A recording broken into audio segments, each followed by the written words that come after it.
आपण पाहत आहात सत्य आणि रोखठोक बातम्या दाखवणारा न्यूज चॅनल आपलं कोल्हापूर न्यूज।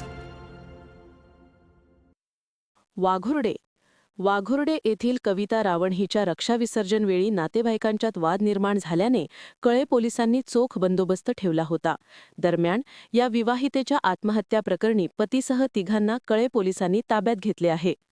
पन्हाळा तालुक्यातील वाघोर्डे येथील विवाहित महिला कविता प्रदीप रावण वय 28 हिच्या आत्महत्या प्रकरणात संशयित पती, सासरे व दीर यांना पोलिसांनी ताब्यात घेण्याच्या कारणावरून रविवारी तारीख 4 ला रक्षाविसर्जनाच्या वेळी नातेवाईकांमध्ये जोरदार वाद झाला। परिस्थिती तणावपूर्ण होण्याची शक्यता लक्षात घेता कळे पोलिसांनी स्मशानभूमी परिसरात चोख बंदोबस्त ठेवत संभाव्य अनर्थ टाळला।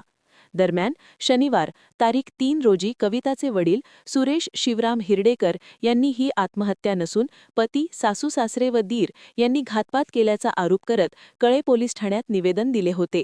मात्र हे निवेदन स्वीकारण्यात न आल्याने संतप्त ग्रामस्थ व महिलांनी पोलीस ठाण्यात ठिय्या आंदोलन केले। त्यानंतर संशयित पती प्रदीप रावण तसेच सासरा व दीर यांना चौकशीसाठी पोलिसांनी ताब्यात घेतले। या घटनेमुळे वाघोर्डे परिसरात तणावाचे वातावरण निर्माण झाले असून पुढील तपास कळे पोलीस करीत आहेत।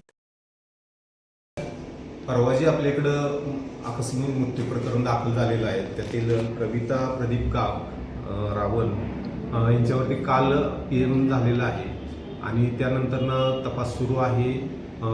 त्यांच्या नातेवाईकांचे स्टेटमेंट नोंदवलेले आहेत।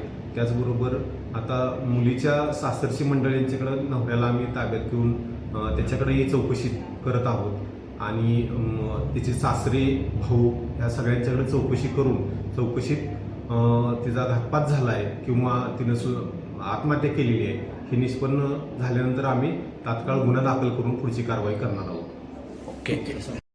आपलं कोल्हापूर न्यूज चॅनलला लाईक करा, शेअर करा आणि सबस्क्राईब करा।